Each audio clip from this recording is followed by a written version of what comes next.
The frigid Montana air bit at Stone McCrae's exposed skin, a familiar, unwelcome companion in his self-imposed exile.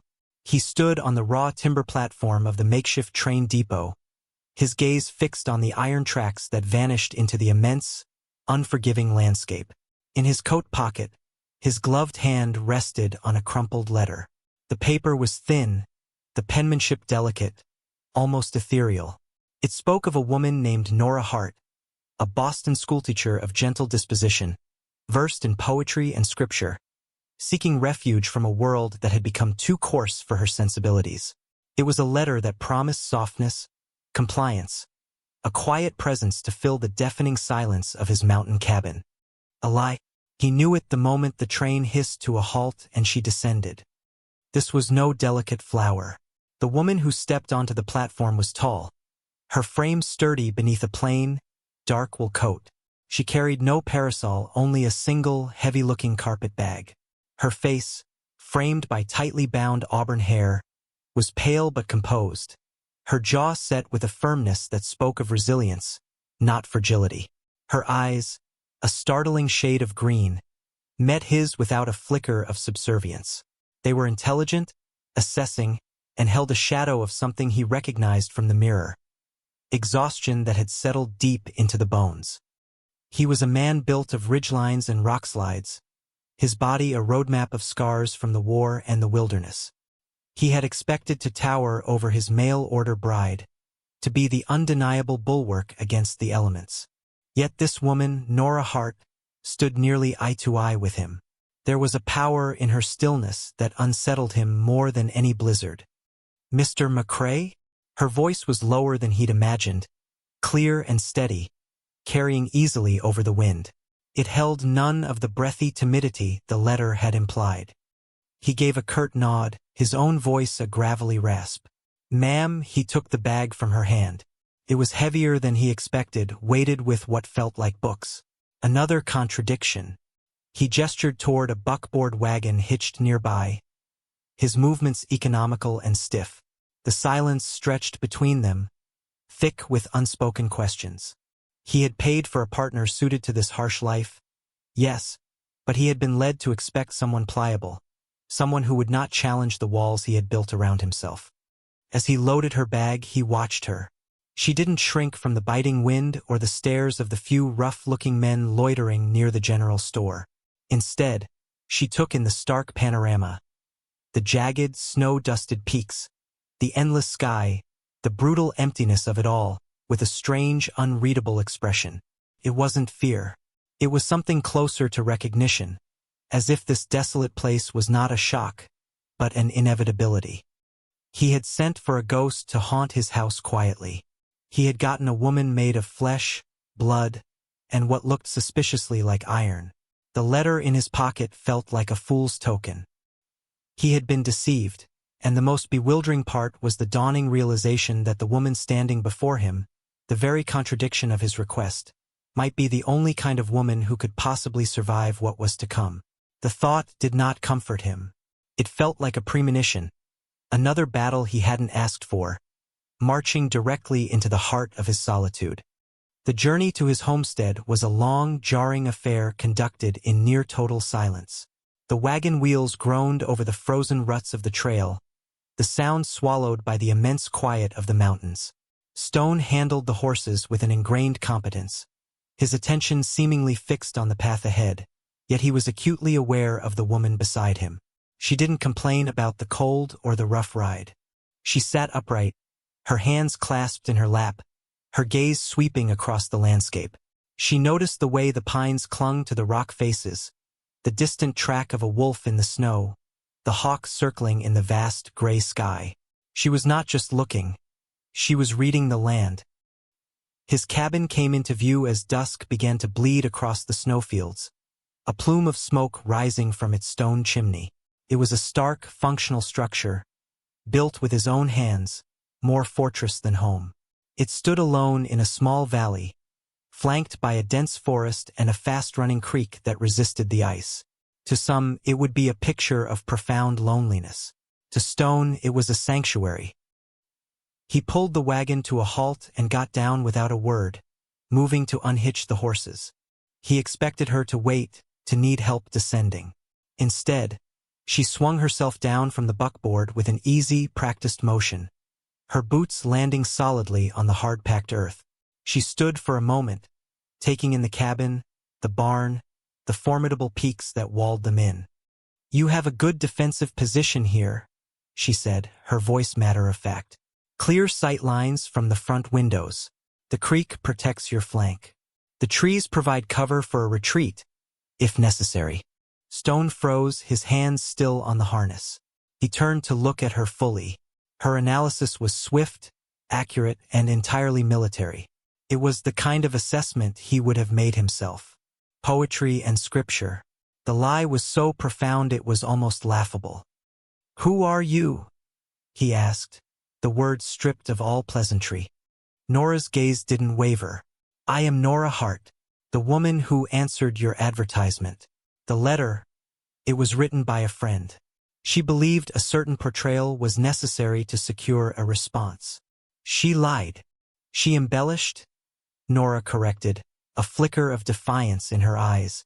"She thought you were seeking a doll. I knew you were seeking a survivor. She was wrong about the means, but not, I think, about the end." He led her inside. The cabin was sparse, dominated by a large stone fireplace where a low fire crackled.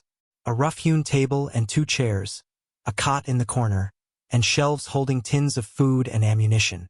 A Spencer rifle leaned against the wall near the door, an extension of his own arm. It was a soldier's home, not a husband's. She surveyed the room with the same practical eye she'd given the valley.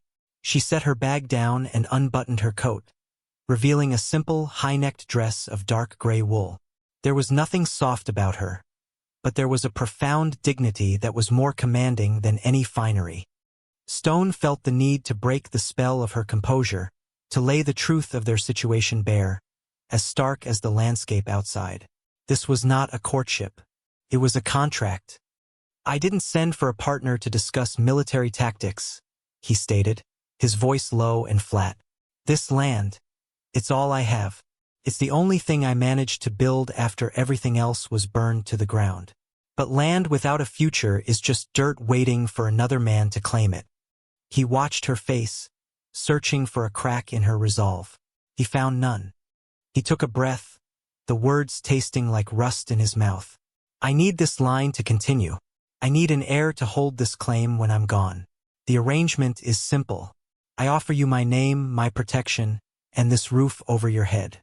In return," he paused, letting the brutal weight of his demand fill the space between them. "Will you bear me sons?" He expected shock, outrage, perhaps even tears.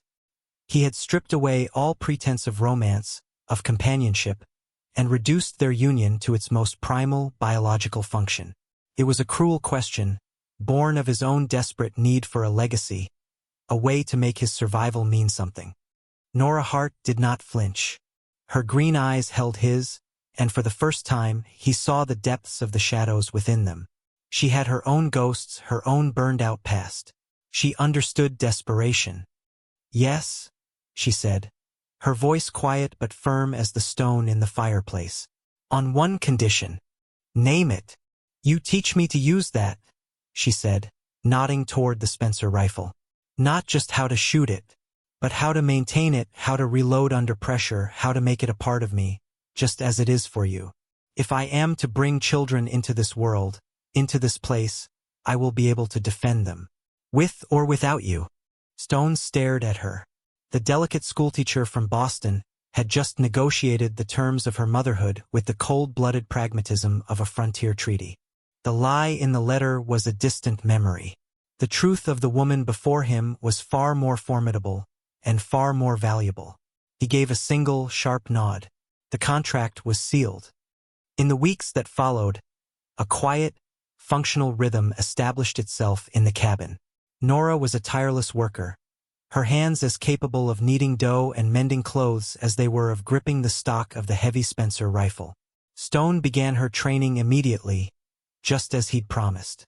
He was a harsh, demanding teacher, the same way his drill sergeant had been.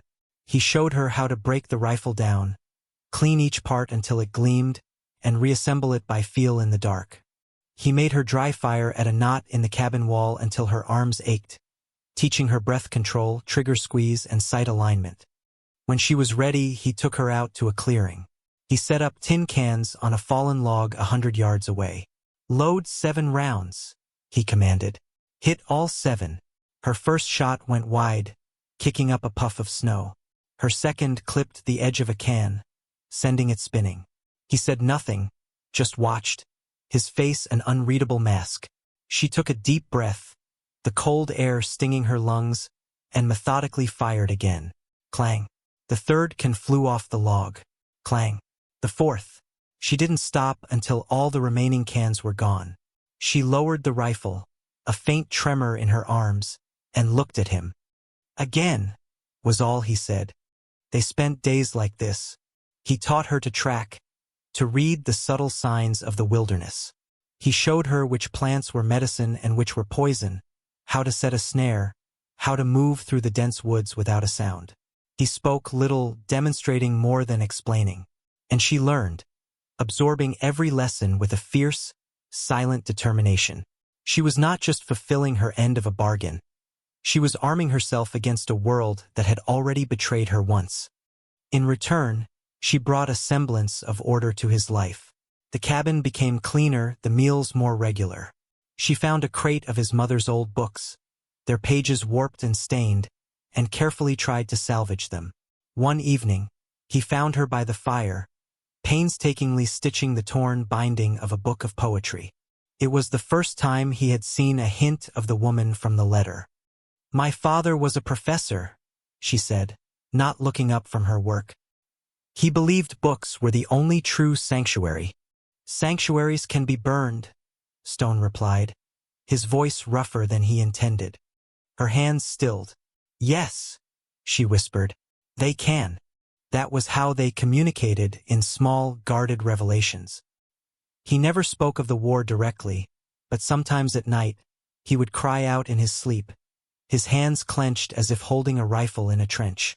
Nora would lie awake on her own cot, listening to the ghosts that haunted him, and understand that his walls were built of more than just logs and stone. She, in turn, never spoke of Boston, but he saw the way she flinched from the idea of returning to town, the way her eyes hardened when she mentioned the name Edmund Vale in a rare, unguarded moment. They were two wounded animals, circling each other in a shared den, learning that the presence of the other was not a threat, but a strange, unfamiliar comfort. The fragile peace was shattered one afternoon by the arrival of 3 riders. They were not trappers or lost prospectors. They were hard men with guns worn low on their hips and a proprietary air that set Stone's teeth on edge. The man in the lead, a portly fellow with a florid face and a finely tailored coat that looked out of place in the wilderness, introduced himself as Jack Reynolds. "McCrae," Reynolds said, his smile not reaching his cold, calculating eyes. "I represent the Northern Pacific Railroad. We're buying up land in this valley for the new spur line. We're prepared to make you a generous offer." Stone stood on his porch, the Spencer held loosely in his hand. Nora watched from the doorway, her expression neutral, her hands hidden in the folds of her apron. "Not selling," Stone said. Reynolds's smile tightened. "Perhaps you misunderstand. This isn't a request. The railroad is progress, my friend. You can't stand in the way of progress. It has a tendency to roll right over whatever's in its path." He gestured expansively at the valley. "This is prime land. That creek of yours, especially. Perfect for a water stop. We'll pay you $500. It was a paltry sum, an insult disguised as an offer. "The answer is no," Stone repeated, his voice dropping to a low growl. "This is my land. You and the railroad can find another valley." One of Reynolds's men, a lanky man with a cruel mouth, spat a stream of tobacco juice near Stone's boot. "Big words for a man all alone out here." "He's not alone." Nora's voice cut through the tense air. She stepped fully onto the porch, and in her hands, she held Stone's spare Colt revolver, its barrel aimed squarely at the chest of the second gunman. Her stance was steady, her grip sure. The men's eyes widened in surprise. Reynolds let out a short, harsh laugh. Well, well, the mountain man has a mountain cat. It doesn't matter. Think about our offer, McCrae. It's the only one you'll get. They wheeled their horses around and galloped away, leaving a cloud of disturbed snow and a heavy silence behind them. The threat lingered in the air, acrid as gunpowder. Stone looked at Nora, at the revolver she still held with unwavering precision. She had not hesitated. She had stood with him, a full partner in the defense of their home. The cold contract they had made seemed a thin, foolish thing in the face of this new, shared danger. He had asked for a woman to bear him sons. He had found a woman who would stand with him in a firefight. The realization settled in his chest, a feeling so foreign and powerful it almost felt like hope. This wasn't just his land anymore. It was theirs, and they would hold it or they would be buried in it. That night, the unspoken truce between them deepened into a true alliance. After a silent meal, Stone laid out a map of the valley on the table. Reynolds wasn't just talking, he said, his finger tracing the line of the creek. The railroad needs water for the steam engines. They can't run the spur line through the northern pass without it. This creek is the only reliable source for 50 miles. He's not going to give up. Nora studied the map, her brow furrowed in concentration. So he'll be back. And he won't be coming to talk. No, Stone agreed. He'll try to burn us out or run us off. When that doesn't work, he'll try to put us in the ground. He expected to see fear in her eyes, but instead, he saw a cold, hard resolve that mirrored his own. This was the moment she could have invoked the terms of their agreement, claimed he had failed to provide the protection he'd promised. She could have demanded he take her back to town, away from the coming violence. She did none of those things. Instead, she pointed to a spot on the map, a narrow pass in the ridges behind the cabin. Here, she said. If they come from the front, we're exposed. But if we can draw them into the trees, we can use the terrain. And this pass, it's the only way out if we're overrun. We need to know it. Every rock and every trail. He was taken aback by her strategic thinking. How do you know this? A shadow passed over her face. My father was a professor of history, she said softly. His specialty was military campaigns. He taught me how to read maps, how to understand strategy. He said a well-read woman was a well-armed woman. He just didn't realize the kind of battles I'd have to fight. The story of Boston finally came out, not in a rush, but in quiet, halting pieces by the dying firelight. She had been a governess in the home of a wealthy, influential man named Edmund Vale. He was a pillar of the community, a man of supposed piety and virtue. He had made unwanted advances, and when she had rebuffed him, he had turned on her with a viciousness she could not have imagined. He accused her of impropriety, of trying to seduce him, of being a woman of loose morals. In the stifling, hypocritical world of Boston society, his word was law, and hers was worth nothing. She was ruined overnight, fired from her position, evicted from her lodgings, her name whispered in scandal from every corner. There was no one to defend me, she said, her voice barely a whisper, her eyes fixed on the flames. No one to stand with me. I was utterly alone. So I ran. I answered your advertisement because Montana seemed like the farthest I could get from that world of whispers. I would rather face a man with a gun than a man with a lie. Stone listened, his own silent rage building with every word. He understood now the iron in her spine, the reason she valued a rifle over poetry. She had already fought a war for her survival, one without bullets or battlefields, but just as brutal. The men who came for their land were just a different kind of predator. He reached across the table and his calloused, scarred hand covered hers. It was the first time they had touched outside of weapons training. Her hand was cold, but she didn't pull away. You're not alone now, Nora, he said, the words feeling heavy and inadequate but true. Her gaze lifted to meet his, and in her green eyes, he saw a flicker of something vulnerable, something that trusted him. It was a greater responsibility than the land, than any legacy. It was the beginning of a bond forged not of contracts, but of shared wounds and a common fight. They spent the next few days fortifying the homestead. They boarded up the back windows, leaving only narrow firing slits. They cleared brush from around the cabin to eliminate cover, and set up piles of rocks at strategic points on the porch to use as barricades. They stockpiled ammunition, filled every bucket and barrel with water from the creek, and planned their defense down to the last detail. In the shared, urgent work, the last of the awkwardness between them fell away, replaced by the seamless efficiency of a veteran rifle team. Reynolds didn't wait long. His next move was more insidious. He paid a visit to the small community of homesteaders in the lower valley, families like the Turners who were struggling to make a life on their own small plots. He told them Stone McCrae was a violent recluse, a danger to them all, and that he was standing in the way of the railroad that would bring prosperity to the entire territory.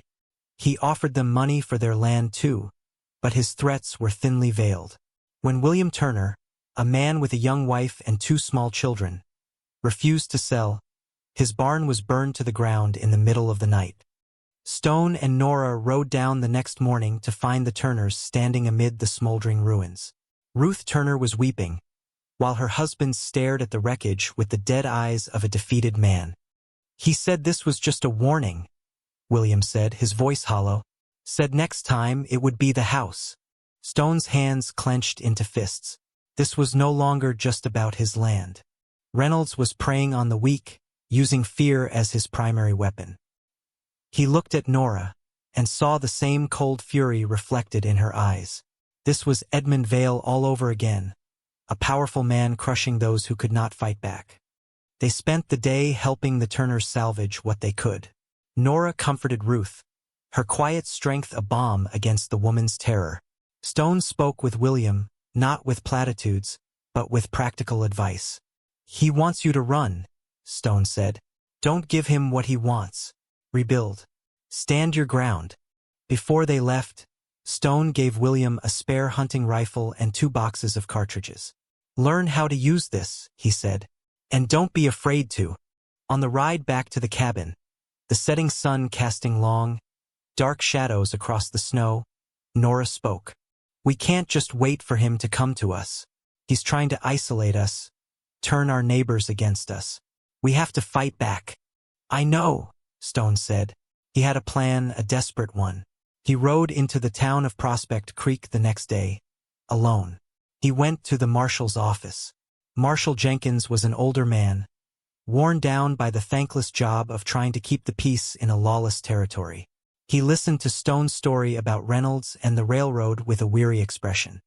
"I've heard the rumors, McCrae," Jenkins said, polishing a pair of spectacles. "But Jack Reynolds has powerful friends. The Northern Pacific has the governor in their pocket. My authority ends where their money begins. There's nothing I can do without concrete proof of a crime." "What about the Turner's barn?" Stone demanded. "An unfortunate accident, according to Reynolds's men. A lantern knocked over. No witnesses," the marshal sighed. "I'm sorry, son. My advice is to take the money and move on. You can't win this fight." Stone left the office, his heart cold with rage. The law was a shield for the rich and a cage for the poor. He was on his own. But as he was untying his horse, a stooped figure approached him from the general store. It was Tom Pike, the store's owner, a decent man who had always treated Stone fairly. "Heard you were in with the marshal," Tom said in a low voice, not meeting Stone's eye. "Don't expect any help from him. But you should know. Reynolds and his whole crew are in the saloon. Been drinking all afternoon, bragging about how they're going to be celebrating on your land by week's end." It was the piece of information Stone needed.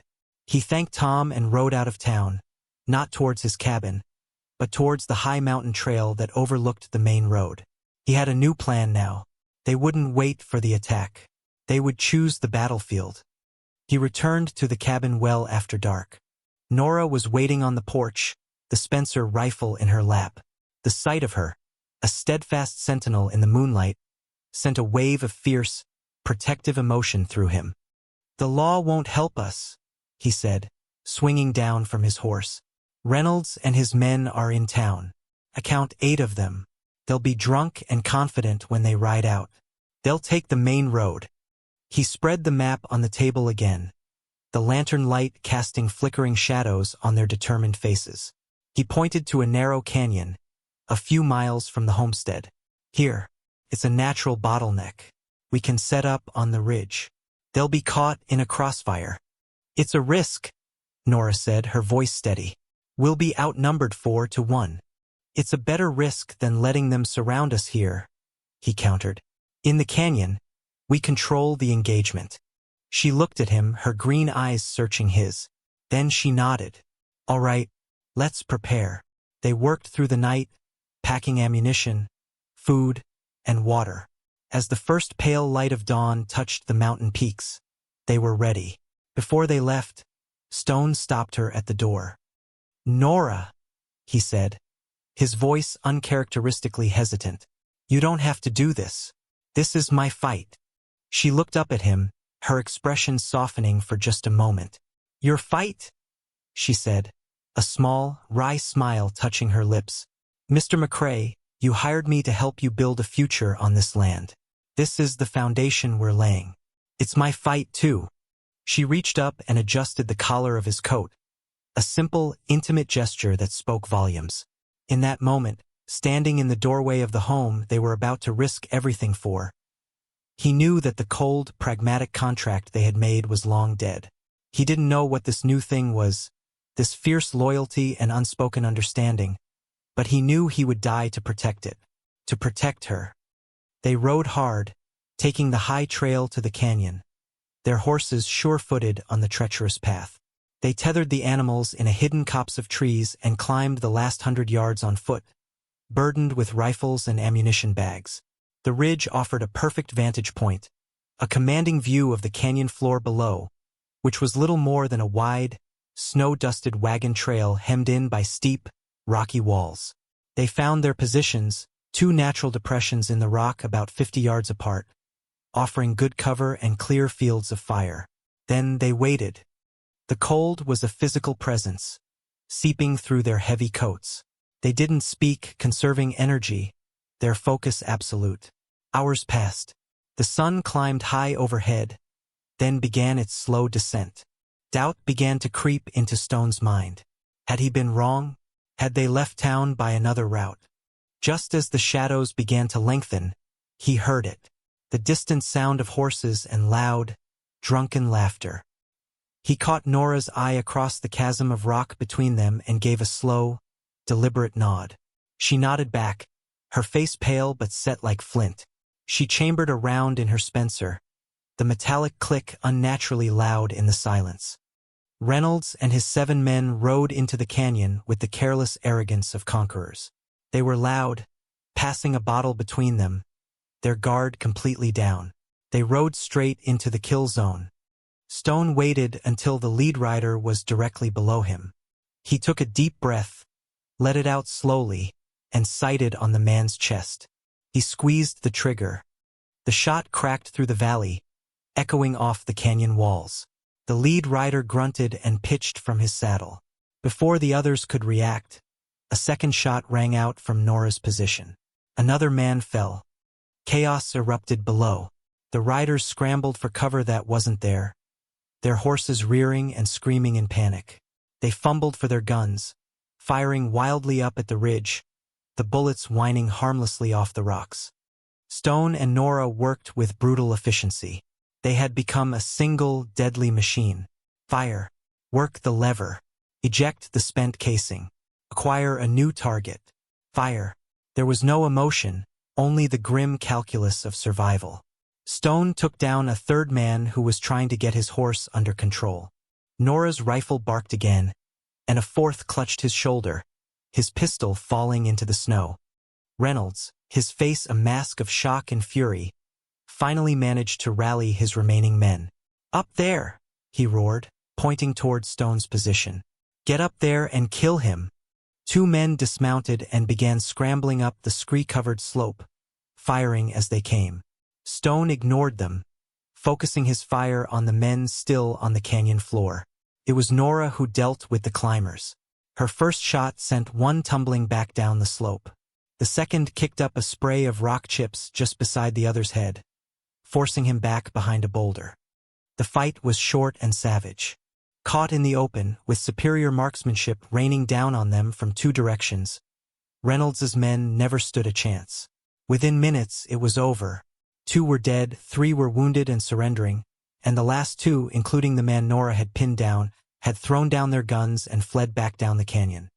Only Jack Reynolds remained. He sat on his horse, his fine coat spattered with blood, his face a contorted mess of disbelief and rage. He stared up at the ridge, directly at Stone's position. He raised his revolver. Stone had him dead to rights. He centered the rifle sight on Reynolds's chest. His finger tightened on the trigger. He saw the flash of battles past, the faces of men he had killed.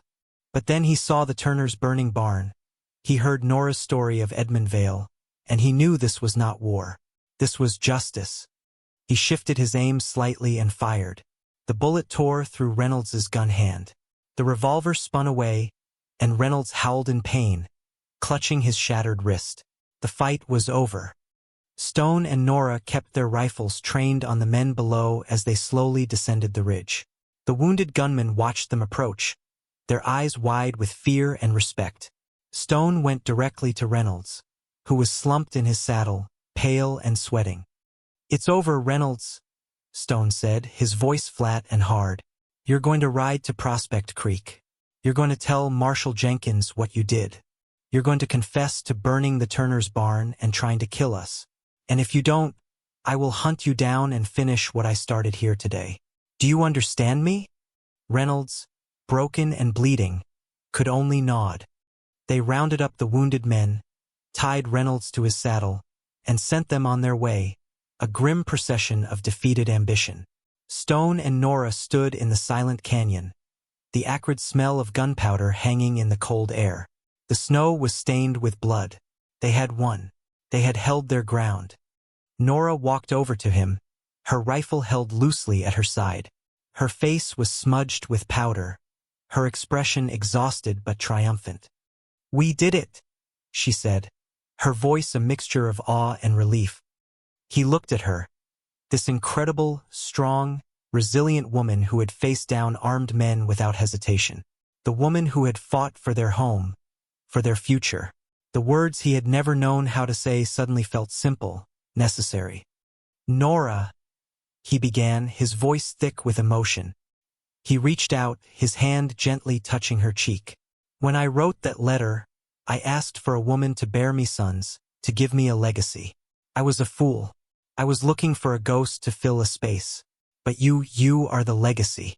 This land, this life, it means nothing without you." Tears welled in her eyes, but she did not look away.